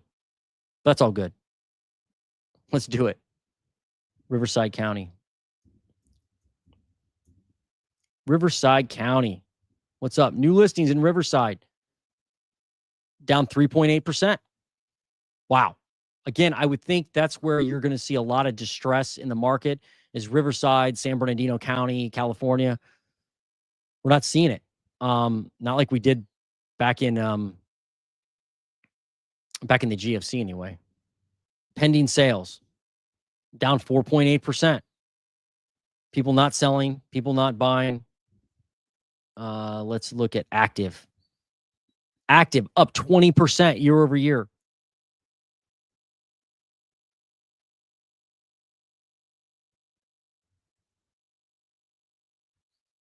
Median sale price 609 grand, down a fraction of 1%. But it doesn't seem like it wants to crash. I mean, you started the year at 606. Now you're at $609,000. What in the world? I would have thought by now we'd see a lot more pain in Riverside County, especially with all the new building. Haven't seen it. Have not seen it. At least not in the data I'm looking at. But let me know what you see. I mean, when new listings are down 3.8%, it tells me there's not a lot of people that need to sell. There's just people that want to sell. And if they can't sell their home for the price they want, they just take it off the market. No big deal. Try again next year. Or not try at all and just sit on your house. Thank you for that, though, Agent Crypto.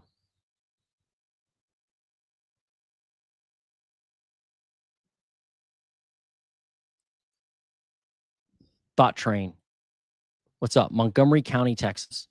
All right.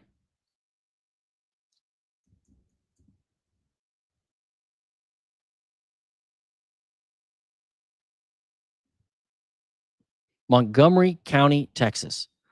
Up 10% year over year. New listings, 482. What do you got in pending sales? 328, down 13%. Probably have a good amount of inventory, right? Let's find out. Yeah, look at that. Look at all the inventory got down. You're up 20% in active inventory. Last year, you had 4,994 active listings. Now you've got 5,986 active listings. 1,000 more listings. And when you got 6,000 listings, that's a big growth. So I'm sure you're seeing more homes on the market. You got to, right? At that rate. Median sale price. Yeah, look at this. It's reflecting it down 3%, right? Is that right? Yeah, down 3%, $336,000. You started the year at 313, so it's grown this year. You're not going down since the beginning of the year. But if you keep growing inventory, you could end the year lower than this, right? And you could start next year lower than this year, because that's what's happened every year, basically.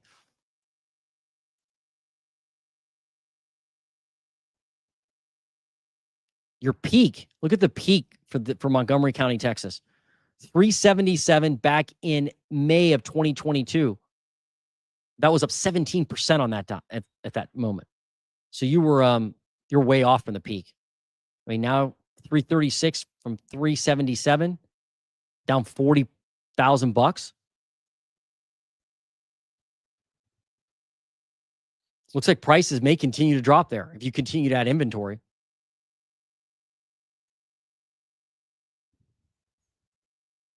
I mean, your new listings are up 10%. Remember, the average in the nation right now, average in the top markets is what?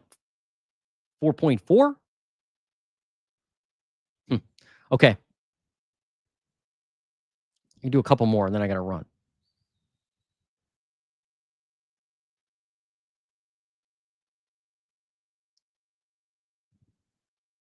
I can confirm Redfin is cooked. That's awesome. Yeah, somebody else asked about, like, why do I put clickbaity titles and clickbaity thumbnails in? Well, why do you think that is? Because that's the only thing that people will click on. I mean, that's why it's called clickbait, I think. Like, I mean, everybody on YouTube exception of Penguins, even he does it. If you put a title on, like, let me show you the new data, you'll like it. People won't click on that, and YouTube won't show it. It's not that people just won't click. The YouTube won't show it. So you got to have some type of headline that grabs attention. I mean, that's nothing new. You all know that. But yeah, I can confirm Redfin is cooked. I mean, that's why I think the housing market's cooked, because it's like, man, you can't catch a break with new listings in a lot of areas. You can't catch a break with inventory. Prices are continuing to climb in many parts of the U.S. Boomers aren't selling their homes. Like, it feels like it's all this pressure, right? That's just growing.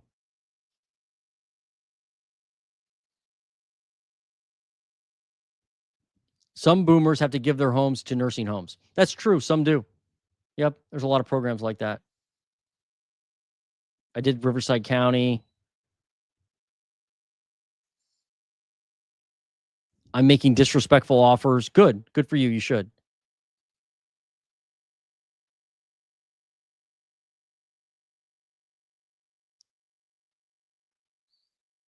I'm just looking for another market somebody wants me to analyze.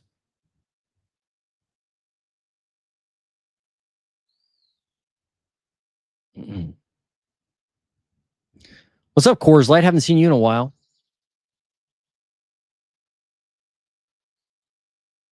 That's a great question. Yeah, what do they do with their homes? Like, they take the equity out to pay for the nursing home. I think that's how they do it. So what do they do with those homes? I've actually never thought of that. You're not asking me, but I just saw the question. I'm very, very interested in that. I'm not sure. I think they can vary widely. Is it? Yeah, I don't know. I have to find. I don't know if I know anybody who actually owns a nursing home. I have to ask.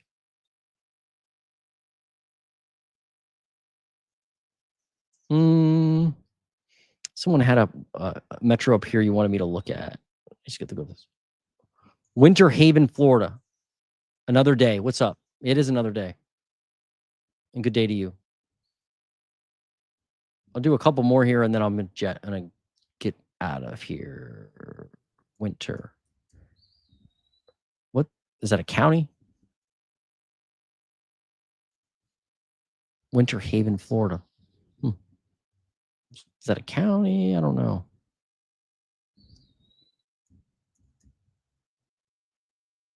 No. You have to tell me what county it's in, because it's not pulling up that metro. You gave me another one, though. Lake Wales, Florida. I don't know if that's going to be in here or not.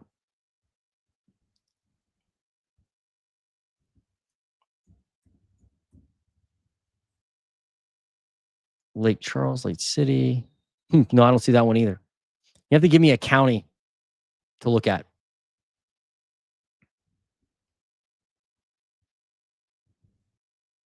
Let's look at let's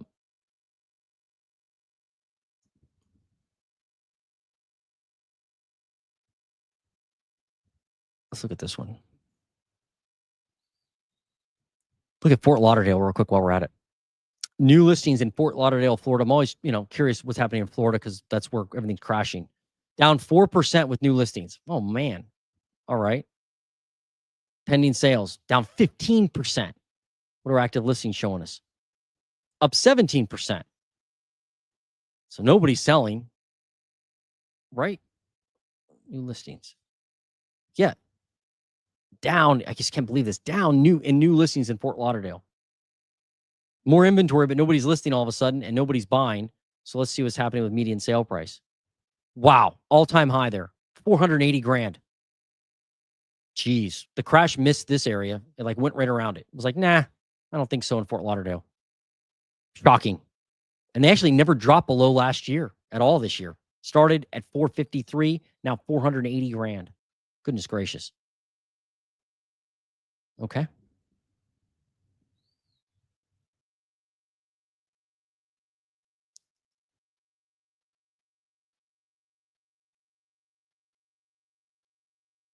I was looking for what county you wanted in Florida, but I can't find it.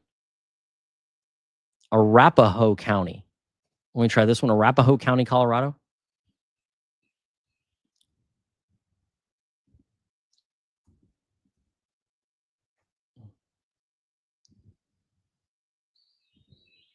New listings in Arapaho County, Colorado. 253 new listings, down 1.9. Active listings, what do we got? Up 37%. But what do we got with pending? What do we got pending? Pending sales 221, down 0.2%. And new listings, you've got 253. So you're adding a little more active inventory to the market. It's a net gain, right? 30 units or so. What's up with median sale price? Down, what, 1%, right? Down 2%, $530,000. It's not a 4-year high. That 4-year high was back in 2022, like a lot of other places, 554 grand. You started this year at 518, now 530. So it's a 4-year low in sale price right now. There. It is. So you're definitely off of peak. You're down year over year. But what's up with your active inventory? The active inventory is starting to level off. You have 1,000. Is that right? What, 1,900? 25. So you've got what, 600 more active listings on the market? I wonder about median days on market. What's up with that? Yeah, look at that. Median days on market, 19 days. That's up 8 days year over year. So homes are taking longer to sell, right, to go into contract. Not a ton of time, but definitely longer. What about months of supply? Weeks of supply, 13.9, which isn't even 4 months of supply. So it's under 4 months of supply. That means that, sellers are still in control, but they don't control the entire housing market like they did back in probably 2021. I mean, look at this. In 2022, you were at 4 weeks of supply. That means 1 month. That means you have to say, if you don't add any inventory to the market, the current inventory only lasts 1 month. Nuts. So it's all about perspective. I'm going to end on this. Remember this part, folks. This is what you have to keep in mind. This is the broad look at the housing market over the past 25 years. So don't get discouraged if you're like, well, where's all this inventory? Where are all these price crashes that everybody's talking about? I don't see them in my market. It's possible that your market is more resilient than others, but overall in the U.S., this map or this chart basically shows us prices don't change that much month over month. And there's only a few months where prices went down over 1% month over month.